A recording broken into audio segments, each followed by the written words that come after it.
ప్రాంతం లోపల ఏందంటే ఈ యొక్క జిగురాటలు అనేది మన తెలంగాణ రాష్ట్రం లోపల చాలా మంది రైతులు ఇంకా ఉపయోగించడం లేదు. జిగురాటలు ఏందంటే ఇప్పుడు రసం పీల్చే పురుగులైనటువంటి మనకు పచ్చదోమ కావచ్చు, తెల్లదోమ కావచ్చు, పేనుబంక కావచ్చు. ఈ యొక్క పురుగులు ఏందంటే పసుపు రంగుకు అనేది ఆకర్షితం అవ్వడానికి అవకాశం ఉంటుంది.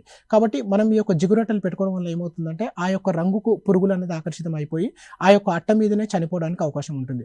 ముఖ్యంగా అంటే ఒక్కసారి పెట్టుకున్నటువంటి జిగురాటను రైతులు దగ్గరగా ఒక ఈ సంవత్సరం వరకు వాడుకోవచ్చు.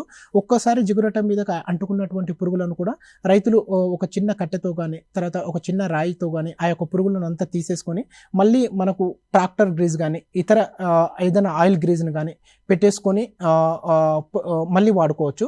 దీనివల్ల ఏమవుతుందంటే ముఖ్యంగా ఒకవేళ జిగురాటల్లో చూసుకున్నట్లయితే పత్తి పంటల లోపల పచ్చదోమ, తెల్లదోమ, పేనుబంక, తర్వాత ఆకుముడత పురుగుకు అయితేనేమో పసుపు రంగు జిగురాటలు పెట్టుకోవాలి.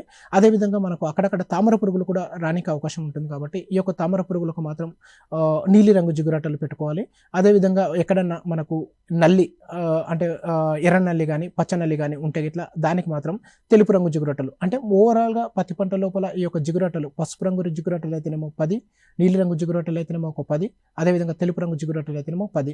అంటే ఎకరానికి ఒక 30. అక్కడ ఒక దగ్గర పసుపు, ఒక దగ్గర నీలి, ఒక దగ్గర తెలుపు. అంటే ఒకటే రంగు జిగురాటలను ఒకటే దగ్గర పెట్టకుండా విడివిడిగా పెట్టడం వల్ల మనం ఈ యొక్క జిగురాటలతోటి చాలా వరకు ఈ యొక్క రసం పీల్చే పురుగులను అదుపు చేసుకోవడానికి అవకాశం ఉంటుంది. అంతేకాకుండా ఈ జిగురాటల ధర కూడా చాలా తక్కువ అండి. మనకి A4 షీట్ ధర, A4 షీట్ సైజు కలిగినటువంటి జిగురాటను చూసుకున్నట్లయితే మనకు 24 నుంచి 25 రూపాయలు ఖర్చు ఉంటుంది. అంటే మనం 30 జిగురాటలు పెట్టుకుంటే 700 రూపాయల లోపల అయిపోతుంది.